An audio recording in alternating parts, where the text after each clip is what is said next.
Alright, welcome back guys, welcome to your first time here. I'm Vision Hero Boy Entertainment, bringing you guys another video.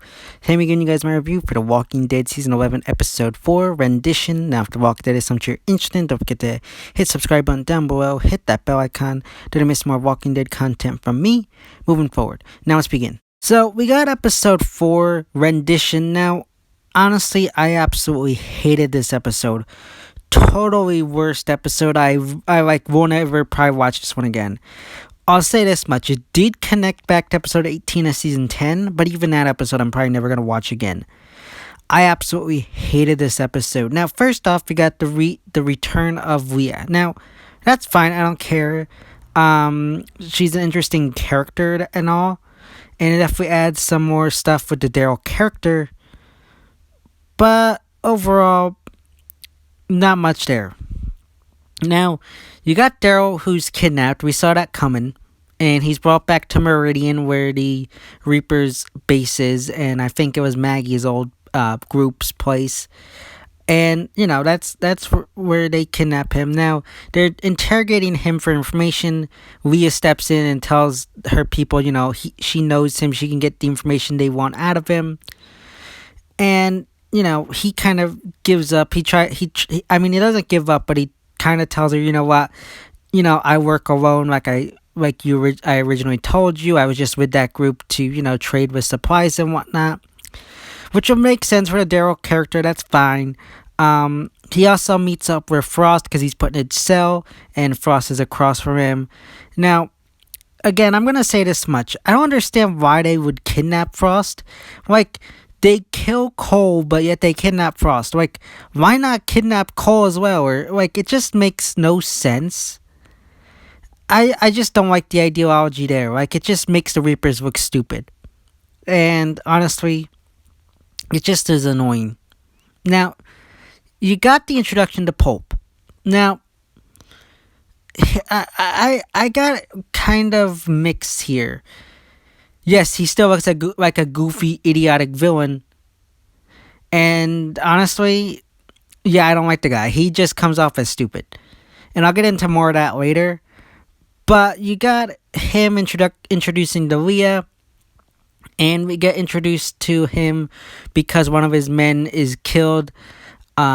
And, you know, I think from what I understand, he and the other guy that was there were the ones that attacked Negan, Maggie, and Alden in the previous episode.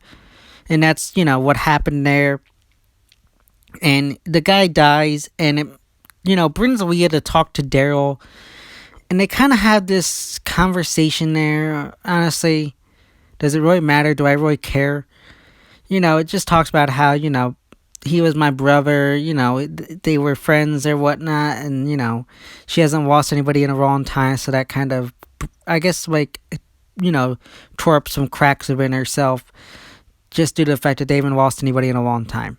Now, that's fine and everything. Now, she goes to talk with Pope, because she thinks that they can recruit Daryl into the group. Now, Pope is, you know, not sure due to the fact that she has a history with Daryl, but she says they will test him and see if he passes the test, then they'll welcome him into the group, which is fine. So they lock Daryl into this room and set it ablaze with him and Leah in there. Now, of course, we all know he escapes. We knew it was all coming. He escapes, lets Leah out first, then he escapes himself, and that's pretty much when he's introduced or welcomed into the Reapers group. Now, at that point, you got Daryl who meets with Pope. Now, we get into the Reapers ideology here. Now, I just don't like it. Now, from what I understand here is that, you know, Pope and his group were soldiers within the U.S. Army. That's fine. I like that. And they talk about how after they came back from the war, they kind of were forgotten about, you know, this typical veteran stuff. Now, usually I say that I don't like that because it comes off as a cliche, but here I'm okay with it because it actually touches on some stuff that actually is relevant and is okay. And so I give it a pass here because it actually brings some relevance, talks about some actually important stuff regarding to the real world stuff. So I actually really like that. And that they eventually went into missionary work, and the Reapers are all people that knew each other. I guess they're from the same unit or whatnot. I do find it weird though that Leah's like the only woman within the group. I mean, especially with this day and age, it just seems weird. I just feel like there should be at least maybe 2 or 3 more women there, just because it would make more sense rather than just be her and the rest of these men. I mean, look at the military; it just would make sense this day and age. But I think that could be considered. Like I don't know. I'm gonna take off points there. There's a lot of things that are taking off points in this episode, but we bring into this ideology regarding Pope, and his men were on this mission, and they had to take shelter. They were in a bad situation, and at the end of the day, they believe that they were saved by God, and that's pretty much where they believe in this whole thing. They were saved by God, and this whole thing with the whole God and everything. I never really liked that stuff within the world of The Walking Dead. There are certain ways you can do it, but this way I just don't like it, where they believe that they were saved by God.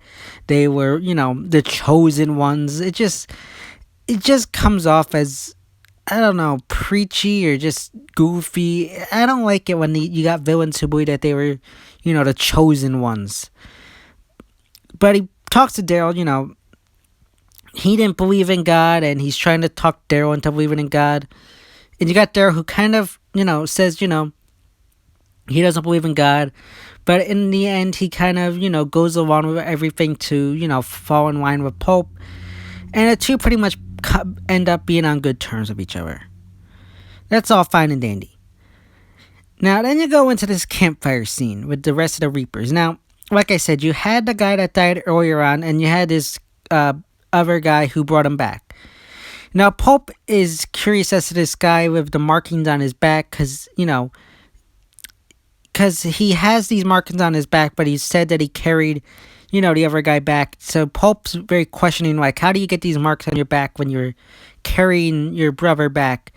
Now, first off, if you go back and watch the previous episode, like I said, these are the two same guys who attacked Maggie, Negan, and Alden. And if you go back and watch, she's actually attacked from behind. So he actually would have markings behind his back if he had carried his brother home. It would make sense. But Pope doesn't trust him, and he thinks that he betrayed him.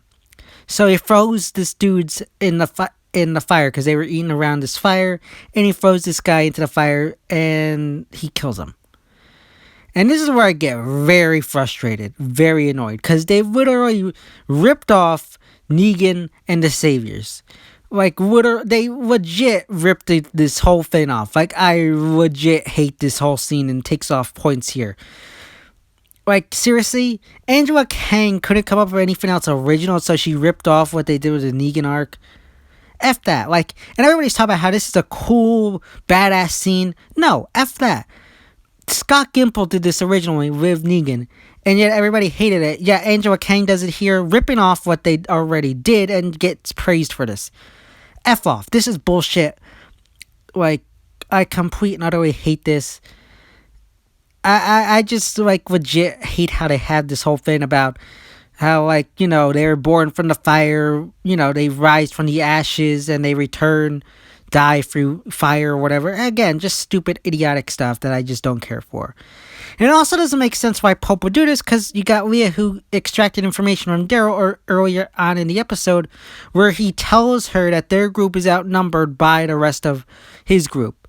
So why would you kill your own man when you already know you're outnumbered? Sure, you got Daryl, but you just killed one of your men. So, like, you gain a guy, but yet you kill another guy. Like, complete utter idiocy there. Like, I don't understand the Pope's thinking here. He's just an idiot. I don't even understand this whole thing. Like, you got the return of Leah, that's fine. The whole God preachy thing, that's fine. I don't like that. I mean, it's stupid, idiotic. The idea regarding the missionary stuff is cool. Frost being kidnapped instead of killed makes no sense. It's just a ripoff of Negan arc. Like, really? Honestly, this feels like it's being ripped off from the Claimers and the Saviors and mixed into one story arc that just feels ripped off from the Scott Gimple era. And people are praising it because it's Angela Kang. Give me a break. F this. Like, I hate this. This episode is terrible and probably gonna get a bad grade from me. Like I said, I like certain things, but it doesn't inch it up enough. And I'm going to give it a 6 out of 10. Bad episode. Hate it. Will most likely never watch it. Pulp is a stupid villain. All this stuff is just idiotic, recycled bullshit. And I just don't like it at all. So, 6 out of 10. Terrible episode. I don't even understand people that say this is a great episode. Like, giving it a 10, 9 out of 10, 10 out of 10. Bullshit. This is a complete ripoff. I will never watch this episode again. And anybody giving it credit, like, I don't know where your brain is. You're just ignoring the fact that Gimple did this already and just praising Kang. Like, F this. 6 out of 10. But give me your thoughts and opinions about this episode. I know I'm probably going to be on the complete opposite side here because I already know people love this episode. I hate it. But let me know your thoughts and opinions about the episode in the comment section down below. So yeah, guys, that's my review of The Walking Dead Season 11, Episode 4, Rendition. As always, if you like this video, don't forget to give it a big thumbs up and share. Don't forget to hit subscribe button down below. Hit that bell icon to miss more Walking Dead content from me moving forward. And you can follow me on Instagram and Twitter, which is linked in the that section on my YouTube channel. As always, I've been Vision Hero Blind Entertainment, and I'll see you next time.